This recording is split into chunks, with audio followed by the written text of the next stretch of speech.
और चलिए अब गुनाह की एक और वारदात पर नजर डालते हैं, जहां 30 साल की एक युवती का कत्ल कर दिया गया। पहले घर में लूटपाट और फिर युवती का कत्ल। लेकिन यह मामला सीधा नहीं था, क्योंकि दिल्ली के जिस फ्लैट में एक युवती अकेली रहती थी, उस फ्लैट पर ताला भी लटका था। तो फिर कातिल अंदर कैसे दाखिल हुआ और कैसे हुई एक युवती के कत्ल की वारदात? देखते हैं दिल्ली से मिली ये रिपोर्ट।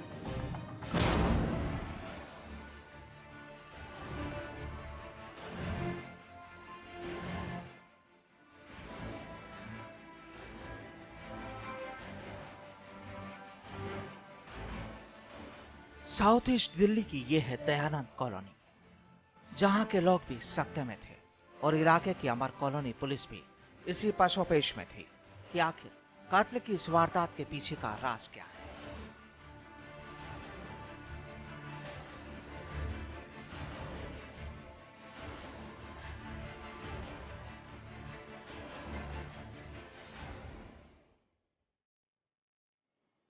दरअसल ये एक वो फ्लैट है जहां पूजा नाम की ये युवती अकेली रहती थी और दिल्ली में सेल्स गर्ल की नौकरी करती थी। पूजा के फ्लैट की ये तस्वीरें बयां करती है कि यहां बदमाशों ने इस युवती के कत्ल के साथ ही लूटपाट की वारदात को भी अंजाम दिया है। लेकिन सवाल ये कि आखिर पूजा को मारा क्यों गया, और इसका जवाब किसी के पास नहीं।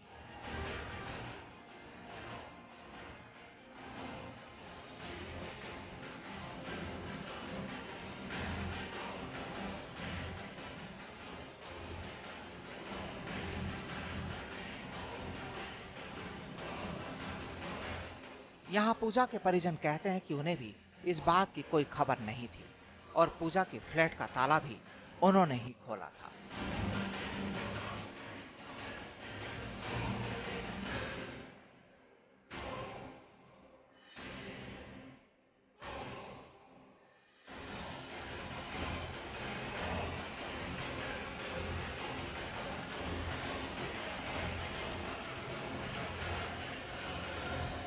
जब फोन किया, फोन नहीं उठाई। मैं आई देखने के लिए कि पता नहीं क्यों नहीं फोन उठा रही है।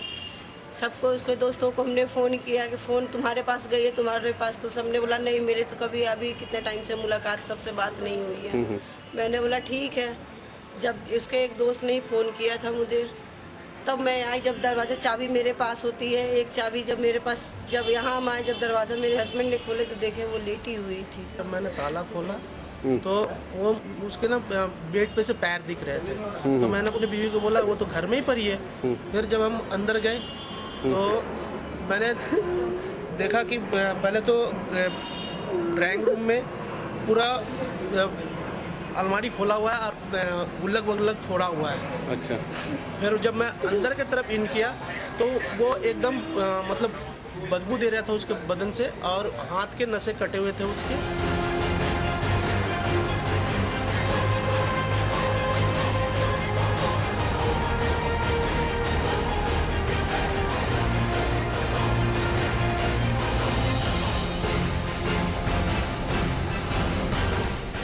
घर में फैले पड़े खून और बिखरे पड़े सामान देखकर आप अंदाजा लगा सकते हैं कि इस फ्लैट में किस तरह वारदात को अंजाम दिया गया होगा।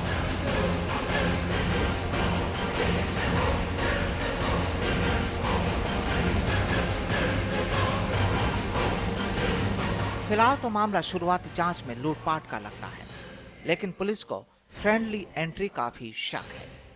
हालांकि इलाके के लोगों का इस मामले में बस यही कहना था कि उन्हें इस युवती के बारे में ज्यादा जानकारी नहीं है।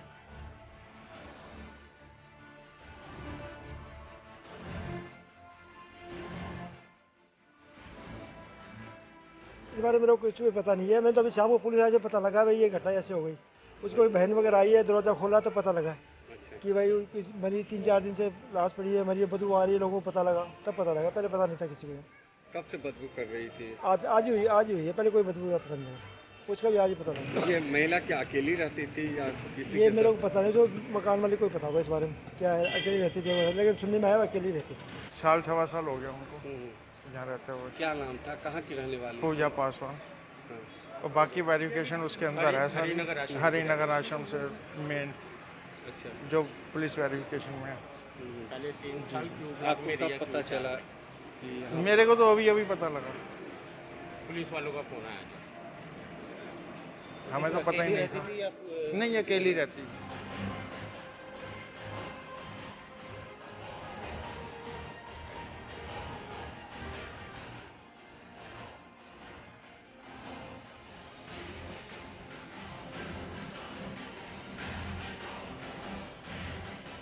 आपको बता दें कि पूजा के शरीर पर चोट के निशान पाए गए हैं। वहीं उसके हाथों की नसों को भी काट दिया गया।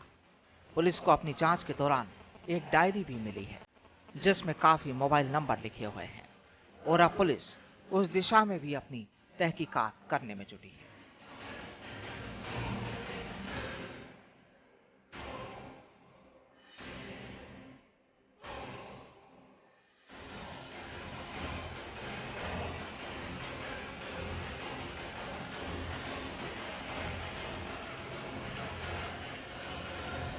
अमर कॉलोनी थाने के इलाके में हमें एक घटना की सूचना मिली। दोपहर करीब 3:14 पे ये खबर आई हमारे पास और इसमें पता चला कि M54 old double storey Dayanand colony थाने का इलाका जो है, इसमें एक लेडी जिसका नाम है पूजा पासवान, करीब 30 साल इनकी उम्र है, ये मृत अवस्था में पाई गई। इनके गले और हाथ पे चोट के निशान थे और घर में भी सामान उथल पुथल किया हुआ था।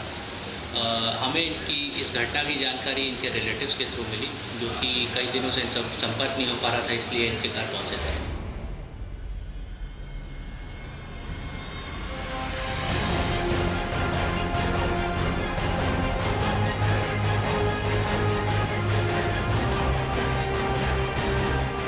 बहरहाल किराए के फ्लैट में अपने पति से दूर रहने वाली पूजा की हत्या का राज आखिर क्या है, अब यही जानने में जुटी है दिल्ली पुलिस। मौके से बरामद कुछ सबूत और बरामद कुछ दूसरे सामान अब इस वारदात का राज खोलेंगे।